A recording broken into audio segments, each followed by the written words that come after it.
Bom dia, irmãos, paz seja convosco. Vamos à nossa 100ª aula da nossa Escola Bíblica Online. Olha que bênção, chegamos até aqui completando 100 aulas pela Escola Bíblica Online. Eu fico muito feliz de você estar nos acompanhando, de você aí estar aprendendo a palavra de Deus. Então, continue conosco. Curta, compartilhe, envie para seus familiares, para os seus amigos e você vai ver uma grande mudança na vida deles. Uma que nós aprendemos a palavra de Deus, outra que nós começamos a andar por ela e a nossa vida é transformada, a nossa vida é abençoada e por consequência as pessoas que estão à nossa volta também são alcançadas. Amém? Então eu agradeço de todo o coração de você estar conosco, estar aprendendo esta palavra. Nós estamos estudando a primeira carta aos Coríntios, escrita pelo apóstolo Paulo.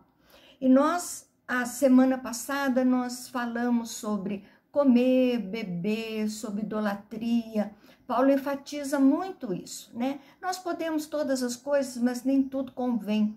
Nós precisamos aí estar olhando para o nosso próximo com olhos de amor, com olhos de sabedoria. Por quê? Para não fazermos o outro, o próximo, pecar, né? Então, são as nossas atitudes que vão ajudar em tudo isso. Amém? Então, eu te convido a abrir a palavra de Deus na primeira carta do apóstolo Paulo aos Coríntios, capítulo 11.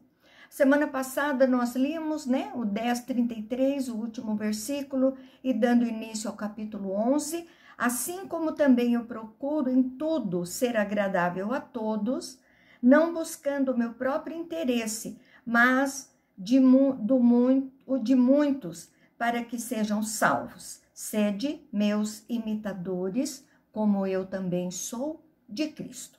Então, o ideal do cristão, na verdade, é o próximo, o foco é o próximo, usar a liberdade com sabedoria.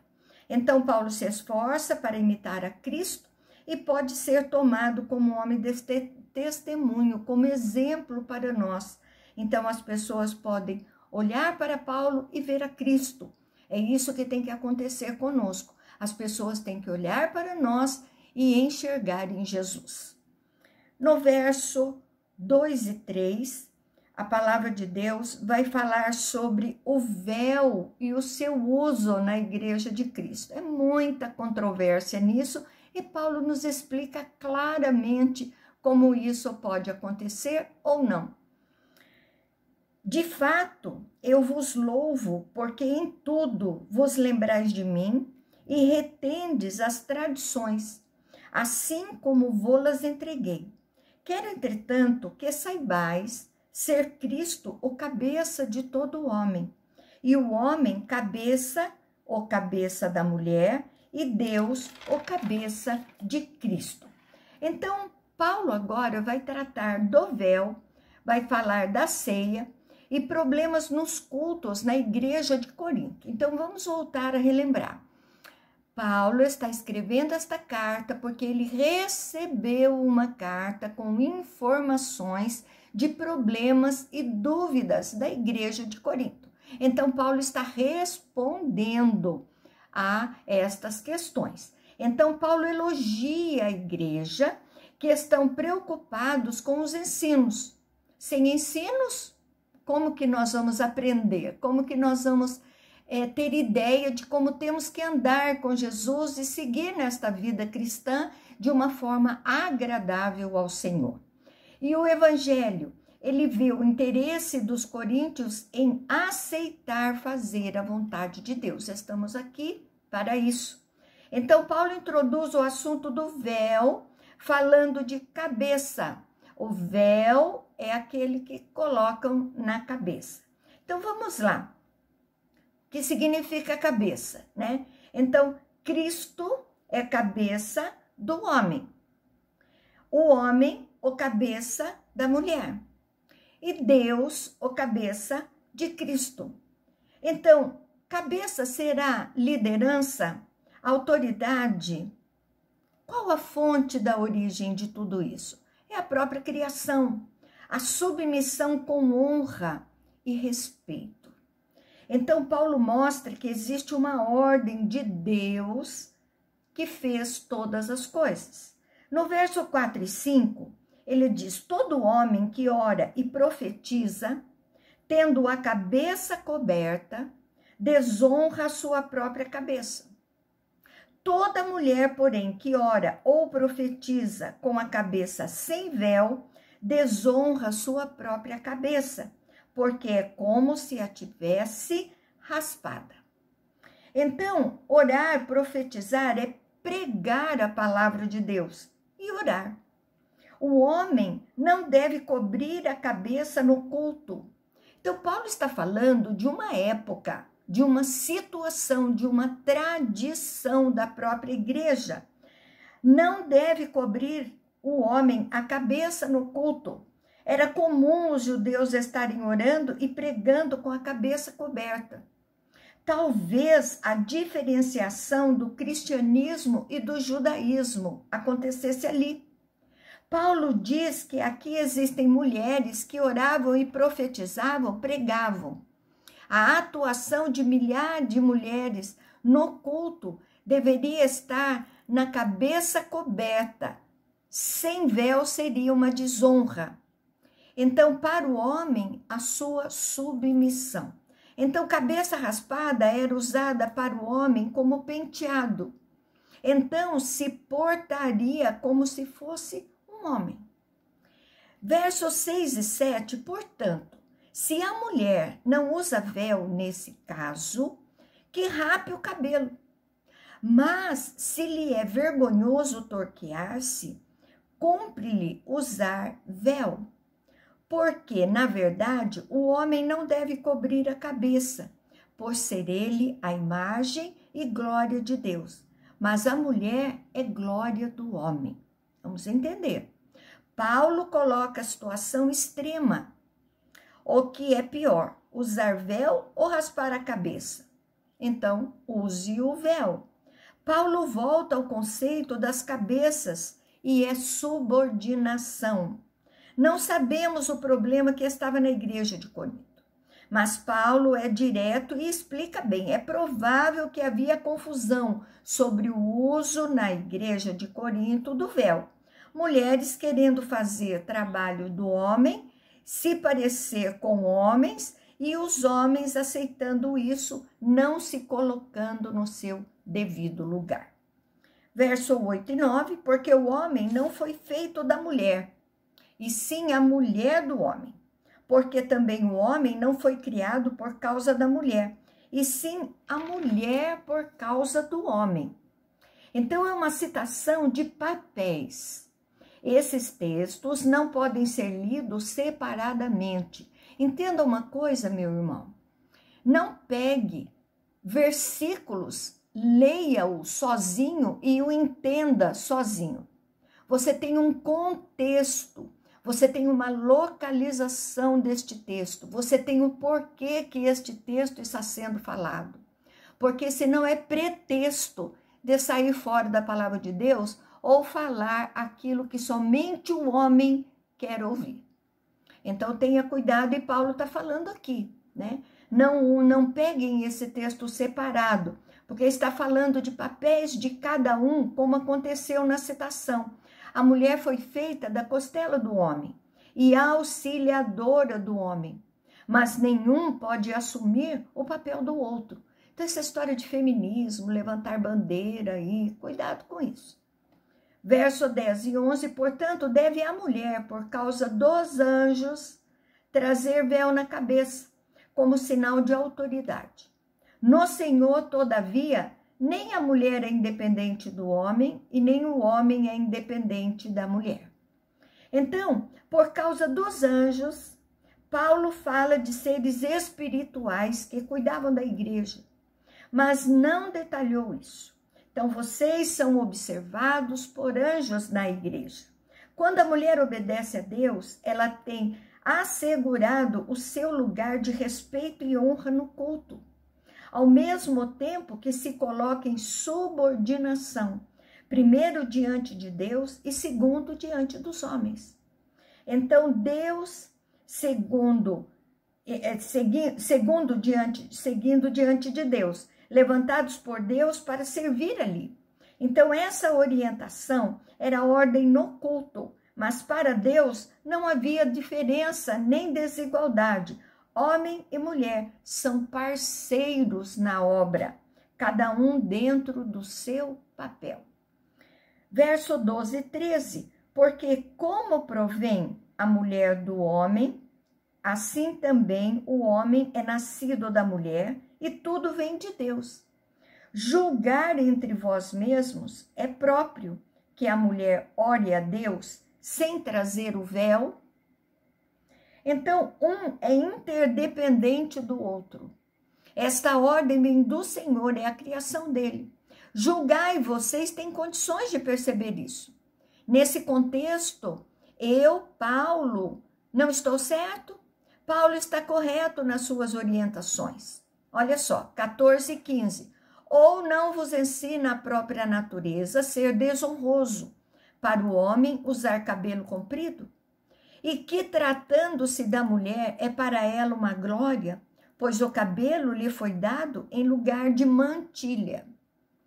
Então, a própria natureza, naquele contexto, os homens não tinham foco em usar o cabelo comprido, sem problema para os judeus. Paulo fala da cultura para a obediência a Deus.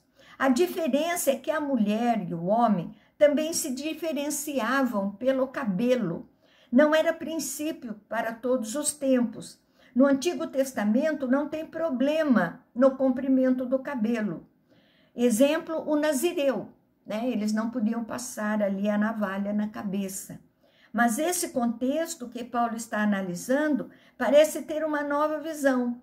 O homem, cabelo curto, e a mulher, cabelo comprido. Então, a mantilha era um manto, era uma cobertura, era um véu.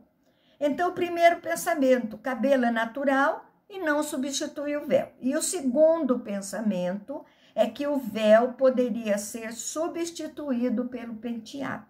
Então, ali nas áreas portuárias, as prostitutas usavam cabelo curto para se diferenciar das esposas.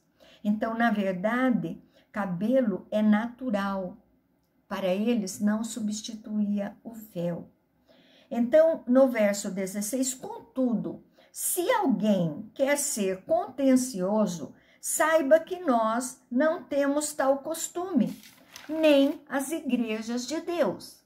Então, depois que orientei, se alguém quiser discutir sobre isso, fique claro, as outras igrejas de Deus da região, usar o véu não é mandamento, mas deve ser usado no culto público. Então, a diferença entre as esposas e a prostituta era o cabelo. Uma usava cabelo curto, outra usava cabelo comprido. E para não haver essa diferença entre as mulheres que ali estavam, para ouvir a palavra de Deus, então o que eles faziam? Usavam o véu, porque aí não existia diferenciação. Todas eram mulheres e estavam ali sendo orientadas pelo Senhor. Então, hoje, para que o véu? Né? Não existe essa necessidade. Então, nós vimos aqui na aula anterior que o cristão deve fugir da idolatria, os limites da liberdade cristã e o véu e o seu uso na igreja de Corinto. Agora, nós vamos receber instruções sobre a celebração da ceia do Senhor. Verso 17 e 18, nisto, porém, que vos prescrevo, não vos louvo, porquanto vos ajuntais não para melhor, e sim para pior. Porque antes de tudo, estou informando haver divisões entre vós quando vos reunis, e eu, em parte, o creio. Então, as atitudes deles vão demonstrar que Paulo não vai elogiar a eles. Ele tem ordens para serem seguidas e no momento que eles se reúnem, existe divisão entre eles. Então, e o que provocaram a celebração na ceia do Senhor. A igreja, os cristãos estão reunidos, né? São a igreja visível de Cristo. Eles se reúnem nas casas, locais especiais onde era possível por causa da perseguição. Olha a importância da igreja. Paulo acreditava no que eles estavam ali dizendo. Verso 19 e 20, porque até mesmo importa que haja partidos entre vós, para que também os aprovados se tornem conhecidos em nosso meio. Quando, pois, se reunis no mesmo lugar, não é a ceia do Senhor que comeis. Olha só. Paulo viu os problemas como coisas importantes para revelar o coração das pessoas. Aprovados, que fazem a vontade de Deus. E Paulo vai falar que os que chamam ceia do Senhor não é ou algo parecido, não estão honrando a Deus. Então está sendo rejeitada pelo Senhor esta reunião de celebração da Santa Ceia. 21 e 22, porque ao comerdes cada um toma antecipadamente a sua própria ceia. E há quem tenha fome, ao passo que há quem se embriague. Não tendes, porventura, casas onde comer e beber? Que vos direi? Louvar-vos-ei? Nisto certamente não vos louvo. Então, olha só a explicação de Paulo. Em Corinto, eles faziam uma refeição completa no momento da ceia. Então, havia um momento especial para o partir do pão e o beber do cálice, mas o objetivo não era atingido. Tinham grupos que se reuniam separados, então havia ali um partidarismo. Então, a ideia eram os grupos unidos que participassem da ceia, mas fazendo isso separados. Outro problema eram grupos mais ricos, que traziam mais comidas, e os outros pobres, que traziam muito pouco.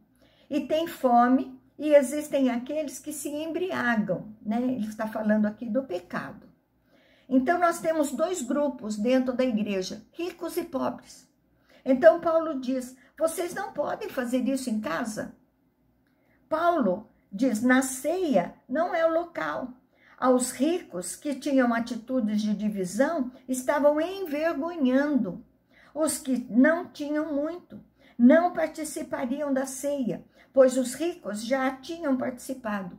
Então, isso é partidarismo. Então, a ceia é um momento de comunhão da igreja. Paulo explica por que não os elogia. O problema era o partidarismo na hora da ceia, e ricos menosprezando os que nada tinham. Então, eles estavam se embriagando do pecado, da divisão. 23 e 24, ele diz, porque eu recebi do Senhor o que também vos entreguei, que o Senhor Jesus, na noite em que foi traído, tomou o pão e, tendo dado graças, o partiu e disse, isto é o meu corpo que é dado por vós, fazei isto em memória de mim. Então, Paulo relembra o que era a ceia do Senhor. Eu recebi do Senhor. Paulo pode ter recebido uma revelação do Senhor, né? Porque ele não participou da ceia, ele não é daquela época. Então, Paulo se refere ao que recebeu dos próprios apóstolos. Então, Paulo relembra as palavras de Jesus sobre a ceia. O pão não era simples alimento no momento da ceia. Então, ele passa a ser um símbolo especial do corpo de Cristo, sacrificado por nós. Olhe o pão como símbolo do corpo de Cristo. A ceia é repetida, feita, e Paulo organiza o que eles estavam fazendo de errado. Verso 25 e 26, por semelhante modo, depois de haver ceado, tomou também o cálice, dizendo, este cálice é a nova aliança no meu sangue. Fazei isso todas as vezes que o beberdes em memória de mim. Porque todas as vezes que comerdes este pão e beberdes o cálice, anunciais a morte do Senhor até que ele venha. Então, o cálice representa a nova aliança, o sangue que foi derramado.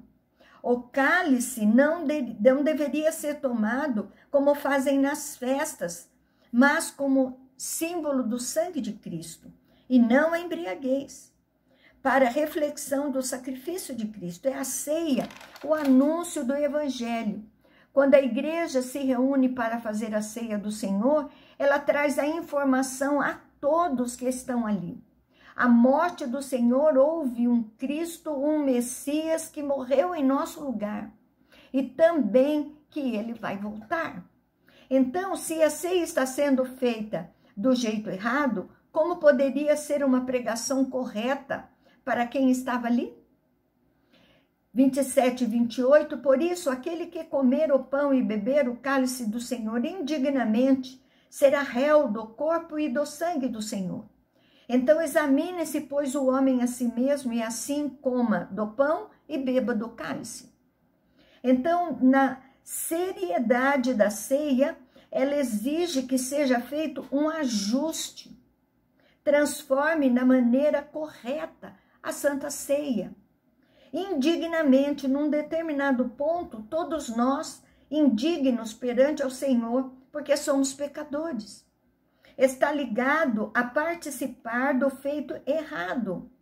Sem comunhão, serão réus que cometeu um crime, um erro, receberá uma penalidade diante do corpo e do sangue de Cristo. E também um pecado, um autoexame mostra se participamos em união com Deus e com os irmãos. Então examine-se, pede perdão, participa. Se houver atitude de correção, que assim o faça.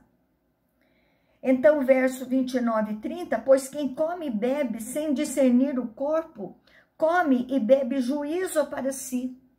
Eis a razão porque há entre vós muitos fracos e doentes, e não poucos que dormem. Então, estão sem discernir, eles faziam errado, e não era uma refeição comum. Então, o juízo para si é o desleixo, traz o pecado, traz punição. Então, Paulo atribui de que eles tratavam tão desrespeitosamente a ceia do Senhor, que a mão punitiva de Deus estava agindo no meio da igreja, por isso muitos fracos, desviados na fé. Muitos estavam ali dentro, mas estavam desviados, estavam doentes. Então, fisicamente doentes, como causa a vida espiritual. Não são todos, alguns têm uma doença, uma enfermidade física, mas a maioria é espiritual. Então, a escala progressiva de punição de Deus para o que serve erradamente na ceia é a fraqueza, a doença, a morte. Verso 31 e 32, porque se nos julgássemos a nós mesmos, não seríamos julgados, mas quando julgados, somos disciplinados pelo Senhor, para não sermos condenados com o mundo. Então, Paulo está falando da autoavaliação. Como estamos participando? Seríamos perdoados pelo arrependimento? Mas quando alguém que não está nem aí, vivendo como quer, caímos no julgamento de Deus e somos disciplinados pelo Senhor, Deus corrige aquele a quem Ele ama. Então, melhor é refletir, se arrepender e corrigir. Verso 33 e 34, assim, pois, irmãos meus, quando vos reunis para comer, esperais uns pelos outros. Se alguém tem fome, coma em casa, a fim de não reunirdes para juízo. Então, quanto às demais coisas, eu as ordenarei quando for aí ter convosco. Então, façam isso com espírito de comunhão, para não ser uma reunião errada e não serem condenados. Agora, Paulo vai começar a falar sobre dons espirituais. Nós vamos parar por aqui, falando sobre ceia do Senhor. Quero fazer aqui um adendo, né? Hoje é domingo, é o primeiro domingo do mês, nós temos a Santa Ceia do Senhor. Então, que nós possamos à noite nos reunirmos com esse amor, com essa determinação, olhando para o próximo, dando perdão, tendo arrependimento no nosso coração, tendo esta comunhão com os irmãos, é ponto primordial. É o foco da Santa Ceia do Senhor. É um tempo muito especial que o Senhor reserva para nós. Amém? Então, que você tenha aí um excelente domingo na presença do Senhor, em comunhão com os seus familiares. Fale esta palavra. Antes do seu almoço, faça uma oração aí com todos os seus familiares, com amigos que estejam presentes. Não tenha vergonha, é a palavra de Deus. E sabe o que acontece? Deus vai honrar você. Amém? Então, tenha um excelente dia com Jesus. Até a próxima aula, se assim Deus o permitir, e um beijo grande no seu coração.